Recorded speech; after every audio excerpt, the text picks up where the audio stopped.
Boots, Namo Amida Boots, Namo Amida Boots, Namo Amida Boots, Namo Amida Boots. In college, I majored in art history, which I chose because I love art and I love beauty. But art history was not just the study of beautiful art, but it's of all that art depicts and explores and comments upon, which is why I was also drawn to the subject. For art drew or draws on the political and the cultural and the sociological and the religious beliefs of a time and place. Art reacts to or makes statements about or reflects the human condition. And so as an undergrad, we studied religious art and ancient art, medieval art, the art of the Renaissance, modern art, all the way up to contemporary art, the art of the here and now. We studied art depicting the horrors of war, art depicting murder, art depicting power, art depicting anger, struggle, sorrow, pain, and art depicting joy and elation, and art even depicting ennui. And art depicting maybe the everyday life of a farmer, or the working class, or of those in power. And we would examine, for instance, a painting of a table set for supper, or a drawing of a rehearsal of a ballet company in France, or lilies on a pond in the countryside, or the painting of an aftermath of a battle. Or we would study religious relics from ancient times. We examined art depicting every moment, large or small, in human life. And in examining and writing papers about a specific piece of art, I would research the period it represented and the background of the piece. The war, maybe, that was going on at the time, what led to that war, or a painting depicting poverty, and I would learn about the plight of the lower class in Victorian England, or a sculpture representing the religious beliefs in South Asia just before the time of Siddhartha Gautama, the historical Buddha, and kind of learn and understand the place and the circumstance that brought him to explore the condition of humanity. And by looking at art through time, I found the same themes repeated over and over and over. War, war, war, hatred, cruelty. Also, yes, of course, love and hope and endurance, because it's the history of us as humans. But in looking back through history, I never understood as a young woman why the same themes repeated themselves time and time again. Cruelty, grasping for power, racism. I didn't understand why we didn't learn from our mistakes and be better. And in studying history, for instance, whenever a war ends, it appears as if something has been learned never to happen again. After World War II, the expectation that we would have learned about anti-Semitism, about racism, no more atrocities. But here we are today. Why do we still have the poor? And why do we still have prejudice against others? And why do people continue to be cruel and uncaring? Why do we step over others and scramble for power? There is this saying that history repeats itself. And yet when I was younger, I didn't understand that because I always believed that we would learn from our past, from our mistakes, and we would move above and beyond these very human behaviors. Because that's what we all want, right? So it's a strange and interesting coincidence that while I was pondering this and working on this talk about history repeating itself, I saw an interesting submission in the editorial section of the Minneapolis Star and Tribune last week from a man from Wayzata, and he wrote this: "Human nature has not changed in tens of thousands of years. We are still guided by the same wants, needs, and behaviors as our forebears. We are still driven by the same motivations, frightened by the same fears, guilty of the same sins, and worthy of the same virtues. We continue to grapple with the same themes that define the human experience: religion, race, economics, governance, etc. Different though the specifics of these themes, are generation to generation. They're still bound by the basic laws of human nature. He goes on to say humanity is a rather predictable lot, not only because our behavior has not changed over the millennia, nor that we don't confront the same human themes, but by the paradoxical predictability that despite all we have experienced over the ages, every generation fails to learn from the underlying patterns of human behavior. It's not as though we don't have the playbooks, humanity's operating manual from which to learn and understand. We have libraries full of them, written by those whose insights on human behavior are as valid today as they were when written by Aristotle, Seneca, Marcus Aurelius, John Locke, and others. He continues, despite the abundance of intellectual riches, we are perpetually blinded by the kind of governance one would have hoped we would have overcome by now. But this is not the case. And because of this, we get what we get again and again and again. That's what he wrote. And I agree with him that we do have all the knowledge we need. He says we have failed to learn, and that is true. But I believe that, yes, we do have all the knowledge we need. We've had it for tens of thousands of years. And the knowledge doesn't make the difference. The knowledge doesn't solve the problem of our own humanness. And so history repeats itself. The writer closed again by saying that we are blinded by ignorance, and that, I believe, is the truth and the answer to why history repeats itself.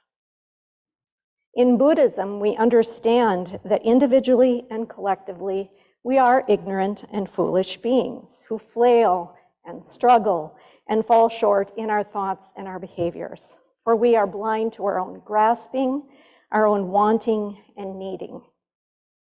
And although knowing the truth of this may make us feel discouraged at times, there's so much peace and comfort and hope that we can find in Buddhism, and particularly in Jodo Shinshu Buddhism, for it's through Buddhism that our ignorance is revealed. Our ignorance of our very own human nature, our ignorance of how it is our own ego, our own wants and desires, our own grasping that gets in the way, in our own way, and it creates our own suffering. And in this recognition, we can come to accept this truth. Through Buddhism, we can understand why human nature hasn't changed in the tens of thousands of years, as the editorial writer said. But this is not to feel shame or despair, because it is through Jodo Shinshu Buddhism that we find comfort and hope, and we find guidance and a path through it all. For it's in the realization and recognition of our very humanness that we can feel compassion for ourselves, and we can feel compassion for others, because we're all in the same boat. We can acknowledge it as what it is to be human, and then we can accept and embrace the great compassion of the Amida Buddha. The Dharmakara who became the Amida Buddha understood our inability to transform through our own ego-filled efforts, and thus showed and shows the greatest compassion of all through the primal vow, the vow to save all sentient beings. And when we truly encounter the compassionate heart of Amida Buddha, that is, when we encounter the primal vow, when we embrace this overwhelming truth, our life is changed. We can sincerely admit, without shame or fear, that as humans, yes, we live with our own greed and anger and ignorance. And we know that it is the Amida Buddha that shines the light to bring us to a deeper realization of who we are and how we live. We now have a much clearer understanding of what our world is. And because of our understanding, we can live more mindfully, more responsibly, more gratefully, and more compassionately. The Amida models for us about embracing all sentient beings with love and compassion. Although we continue to live with our own blind passions, we live also in the compassionate embrace of the Amida Buddha. And so I believe we do not have to despair or feel futile or helpless about the state of the world, especially when we experience the compassion as expressed in the primal vow. It's interesting that Shinran focuses on this compassion by saying, "Such is the benevolence of Amita's great compassion that we must strive to return it, even to the breaking of our bodies. Such is the benevolence of the masters and true teachers that we must endeavor to repay it, even to our bones becoming dust." Reverend Dr. David Matsumoto, who is president until July, and Dr. Scott A. Mitchell, who's dean and will soon be the next president of the Institute of Buddhist Studies, together they made a statement, and it was about climate change and about us as Shin Buddhists. They made this statement in September of 2019, and I think, this is my take, that what they said applies to any of the topics that we're talking about today, any of the current concerns we have in this world today, whether it's war, prejudice, poverty, corruption, violence, climate crisis, because what they have to say is based on Buddhist understanding. So I think we can take the words climate crisis and insert any of the difficult events we're coping with today. They said, the human-created climate crisis is brought on and worsened by the three poisons of greed, hostility, and ignorance. And they said that our practice as Buddhists brings about a recognition of the profound consequences of our behavior for future generations. So again, I think we can look at the many issues and worries we have about the state of the world through the same lens, that it is human-created, brought on and worsened by our human ways. And they went on to say that as Buddhists, we understand that awakened minds can unfold in this world as compassionate action. They continue, the climate crisis calls upon us to open our spiritual and worldly eyes and embody that awakening in our actions. So several weeks ago, Reverend Chiemi and our board member Carissa and I joined a number of other religious leaders of various faiths, as well as community activists in a project called Cutting Through the Noise. It was held at George Floyd Square, and the idea was to sit in compassionate meditation in a place in which trauma had occurred. And the organizers talked with us about how meditation is usually done in a quiet room and is primarily focused on the self. And they wondered if meditating or just simply sitting in quiet compassion in a place that is filled with pain, in a place that is open and noisy, the opposite of what you normally do in meditation. They wondered what would that mean and how that might have some kind of impact or value. So we sat in a circle in compassionate silence for 45 minutes or so. And it wasn't silent because we were outside on the corner where George Floyd was killed in 2020. And we could hear the cars go by as we sat with our eyes closed. And the buses stopping and starting, and the birds, and we could hear voices of passersby, and we even heard the drip, drip, drip of water from a spout somewhere. But the time flew by. And when it was over and I opened my eyes, it was so interesting because I saw that a few new people had suddenly become present. They were sitting with us. These individuals had just happened to be walking by, saw us sitting in a circle, and spontaneously decided to sit down with us. We were a small group, but a mixed bag of people, activists, religious people, a mixture of generations, races, sexual orientation, economic status. And we were all connected. Of course, because we are all interconnected, but it truly felt like our hearts were united. And feeling this profound connection to the people in the circle made me realize how much we live as if we aren't a part of each other so much of the time. And I'm still processing all of it. I'm not quite sure even exactly how to talk about the experience of sitting in compassionate silence in a place of trauma, because it turned out to be such a deep and moving and important experience. What I can say is that when I opened my eyes, after sitting in compassionate silence for 45 minutes, it felt as if something incredibly profound had occurred. And that's why it's hard to put into words, because it was beyond description, but I experienced the enormity of such an act.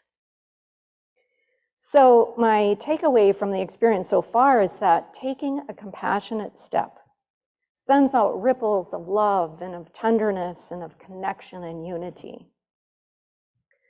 And afterwards, we all walked a couple of blocks to a church/community center where we had lunch, and then we talked about our experience, and we talked about whether it was relevant and whether what we had done even mattered.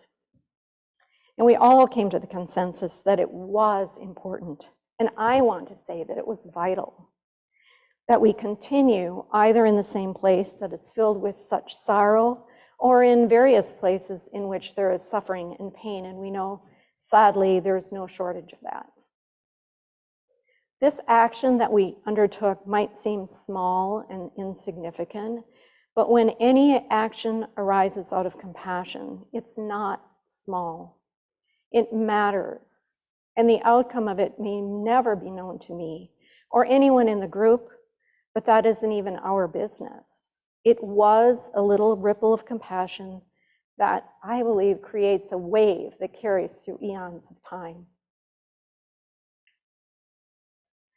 There's a poem by the monk Ryokan. He lived 1758 to 1831. He was a hermit, and he wrote, "When I think about the misery of those in this world, their sadness becomes mine.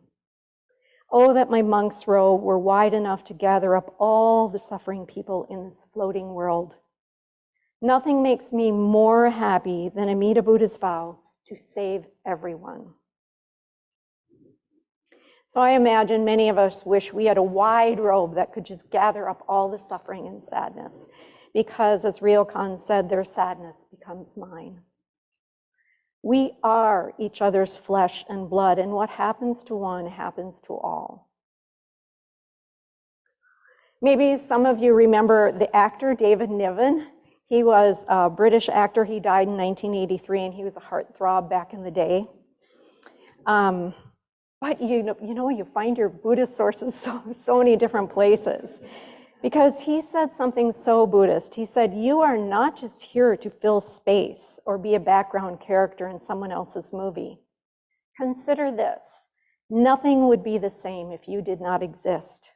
Every place you have ever been and everyone you have ever spoken to would be different without you.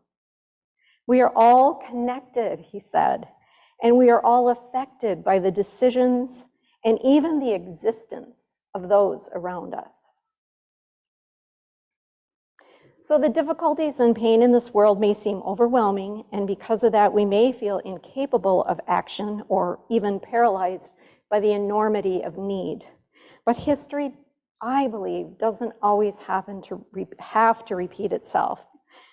Because when we embrace the promise of the Amida Buddha and then respond to the world out of compassion and gratitude, nothing that you do is ever insignificant. In fact, it matters immensely, whether it is in taking a definitive action or sitting in compassionate meditation or just living in gratitude.